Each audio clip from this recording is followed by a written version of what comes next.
Kung bago ka lang sa channel na to at isa kang true-blooded Aldab Nation na nagmamahal po kila Maine Mendoza at Alden Richards, tama po ang channel na pinuntahan mo, kaya consider na kitang bagong subscriber.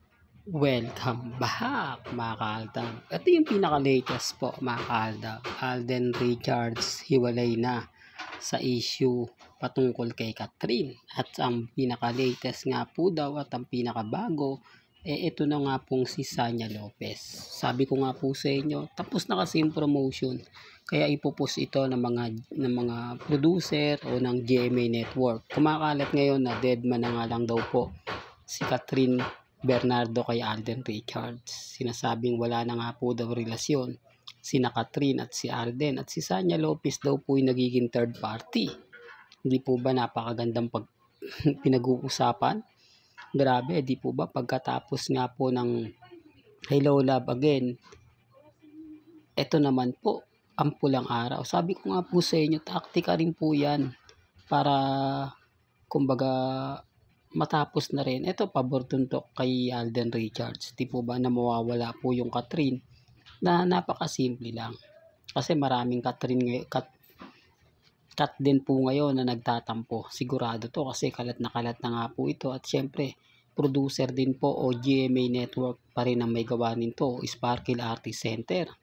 Para nga po mas pag-usapan si Sanya Lopez at si Alden. Pabor na pabor po yan kasi nga po sobrang sikat na ni Alden Richards.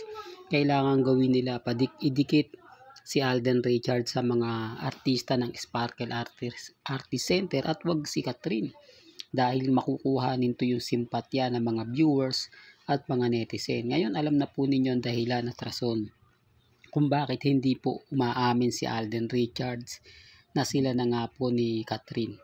Dahil nga po, ito po talaga yung kalalabasan. Didikit si Sanya, pag-uusapan ng Pulang Araw, at syempre pagtatapos ng Pulang Araw, kailangan memorable yan. Kailangan tatatak po. Di po ba? Yung tipong pag-uusapan ka ng isang linggo.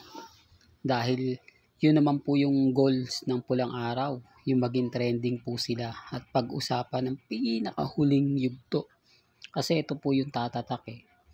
Di po ba? Okay lang yung simula kalagitnaan, pero ang pinaka-importante nga po yung pinale. Di po ba? Yan po kasi yung tatatak sa mga netizen.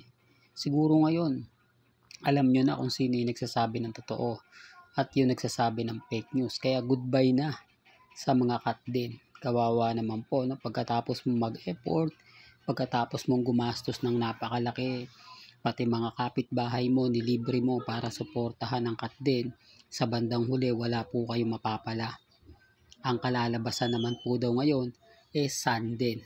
Po ba? Natatawa lang po ako, pero kumbaga wala eh. Yan pinakamainit ngayon eh. Po ba? Sinasabi ko lang po ito para lang klaro, lalo na po sa mga cut din na galit po kay Mr. Destiny. Ngayon sila magalit sa GMA at sa producer at sa Sparkle Artist Center. Hanggang dito na lang po ang ating breaking news. Kaya kung gusto nyo pa po ng pinaka-latest at sariwang update, abay tumutok lang po kayo dito po sa channel ni Mr. Destiny para updated po kayo sa mga latest at sa mga bagong video po na ilalabas po natin maya-maya lang. Hanggang sa muli, salamat po sa panonood at pakikinig.